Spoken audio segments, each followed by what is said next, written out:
Brothers Off-Road. I got some new wheels for my Jeep. And we're headed out to do one of the hardest trails in Northern California. Hopefully, we make it there.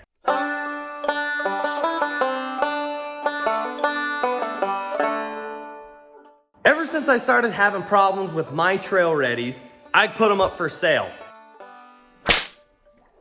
I finally found a guy that wants them. He's out of Ohio, so I'm giving him a screaming deal on these wheels because they're not perfect. So I gotta pull my Jeep up here. Brady doesn't want it in his garage because it's gonna have to sit until it gets new wheels. So I gotta put it on the side of his house, dismount the tires, and then I gotta dismount the wheels out of the tire. Last time I did that, it took me 4 hours to do one tire. So hopefully I can come up with a system to do them quick, but if it's anything like last time, it's gonna be brutal.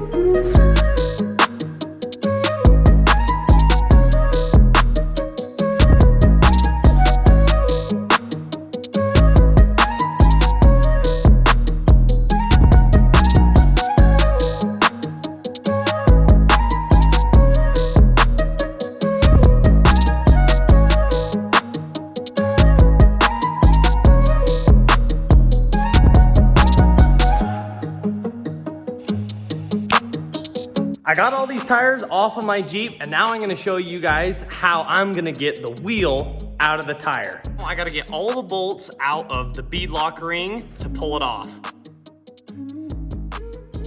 Now that all the bolts are out, I'm gonna throw it up on the cherry picker.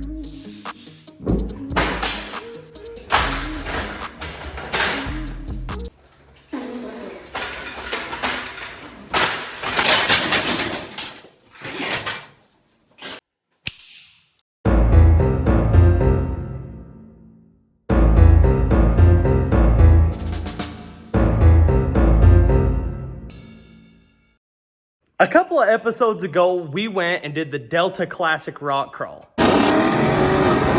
In that video, we were trying to get the Jeep ready, and I was gonna put Brady's 42-inch Maxxis Treps on my Jeep. So I pulled one of the wheels out of these tires because I was gonna put my wheels on Brady's tires. I didn't know that they had the double beadlock insert in them, and it took me like 4 hours to get the bead off. A couple of guys reached out to us and recommended this solution. You basically take a strap, loop it through the tire, put your cherry picker onto the tire beads, loop it up to the cherry picker, and start pumping. It's one of the most redneck contraptions I've ever seen, but I just did it. I just pulled a wheel out already, and I'm gonna show you guys how easy it is. But for legal issues, I'm not telling you guys to do this because there's a chance that you're gonna get hurt. I get some tension on it, get it tight, and then you can see there's a little bit of separation here, and I'm gonna squirt some WD-40 in there. Don't tell Brady this is his WD-40.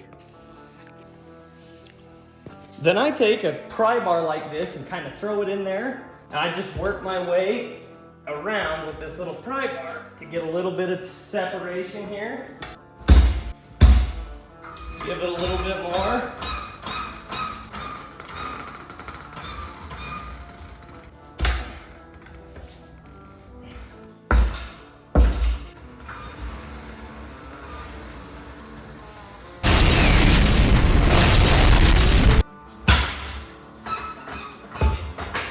As simple as that, you're dismounted. This here is the double beadlock insert that I was talking about.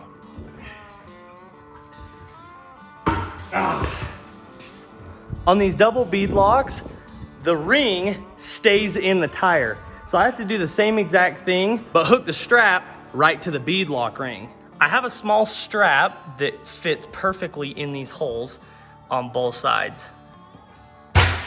One eternity later. So I got my trail ready sent out.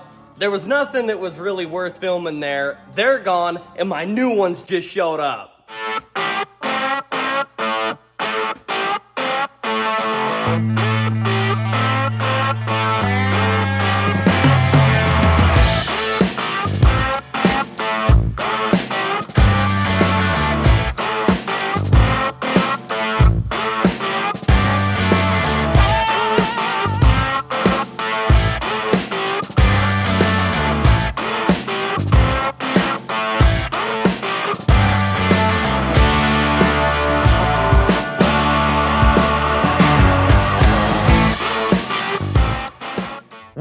with the 17x9 Raceline Avenger. And I've never had a new set of wheels before in my life. I'm stoked.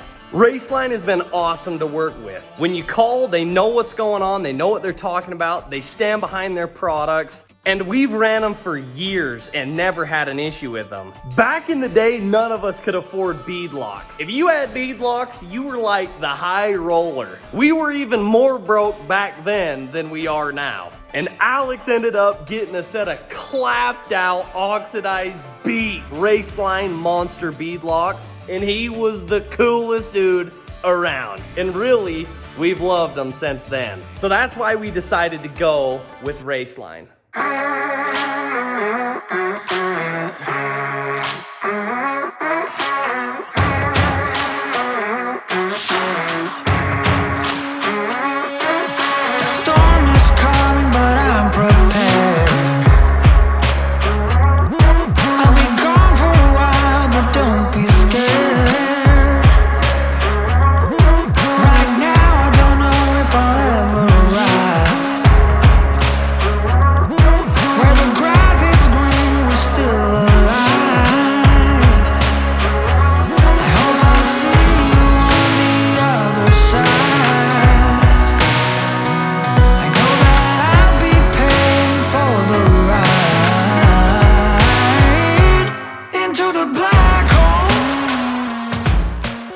Okay, so on a wheel, you've got your inner bead and your outer bead.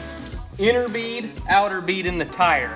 So when we put this tire over this rim, this inner bead is going to sit right here and push up against this flange. We're gonna go ahead, turn it like this, throw our beadlock ring on, and our other bead is gonna sit on the outside right here, and then this beadlock ring is gonna sit down on top and sandwich this tire. So we'll bolt it down and squish that tire, that outer tire bead in so they cannot come off. On those rock bouncer type trail ready beadlocks that we had, what happened was it had this huge plastic type, what the heck was it, Caleb?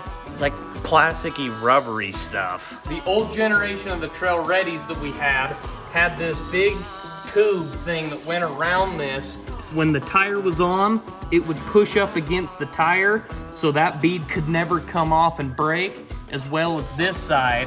When you put the ring on, it would squish it into that. So essentially you've got something inside now pushing up against the inner and the outer.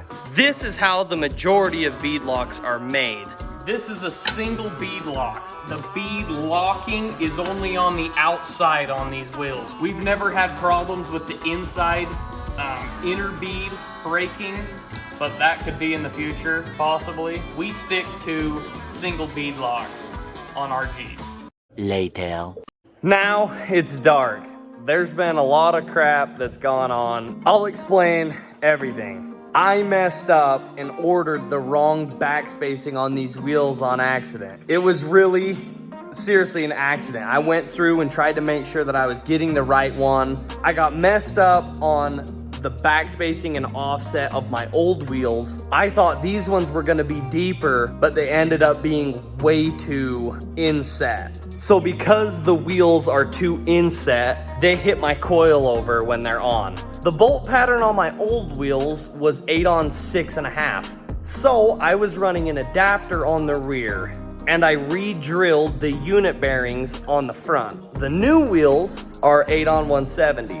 Now I have to take the studs out of the unit bearing and put them back into the other holes. You know what? I'll just walk over and explain it there. So the way that I did this, these are the original 8 on 170 holes. I re-drilled this unit bearing using the Motobuilt re-drill template. So now I gotta take these out and put them in the new holes. So that's what's going on with the front. On the rear, you can see how close that coilover is to my tire because these wheels are way more inset than the other ones. And we're running a 2-inch wheel spacer inside the wheels. But it took a second to find those wheel adapters. I've been running back and forth from the storage unit. We've been trying to source these wheel spacers to put them on the Jeep.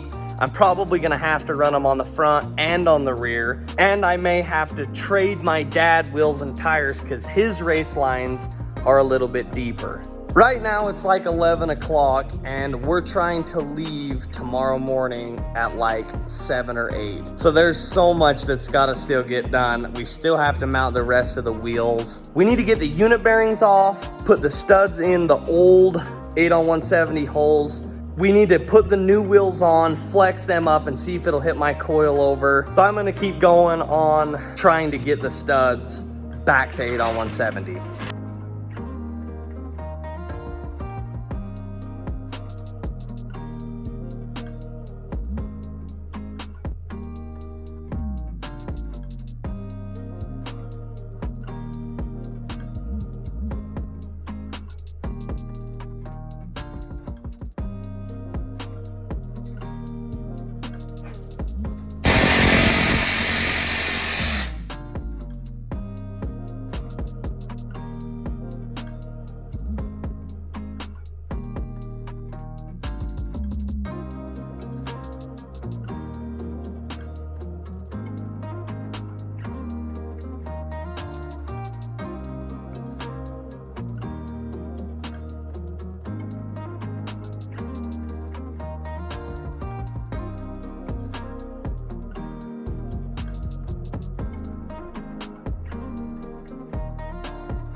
Well, the Jeep's back together.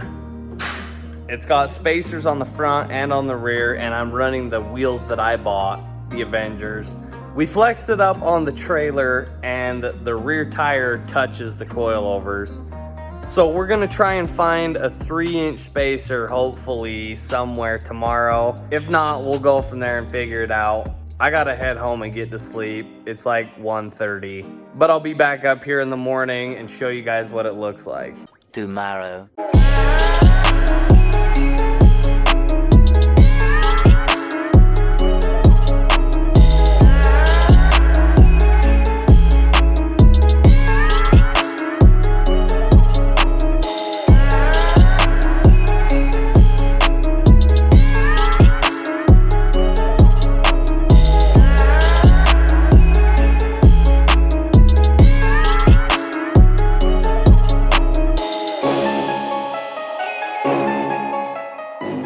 Thank you guys so much for watching this video. If you want to learn more about us or check out our products, go jump on our website, peckbrothersoffroad.com. Be sure to subscribe. We're headed to California in the next video. You don't want to miss it. Thank you so much for watching Peck Brothers Off-Road.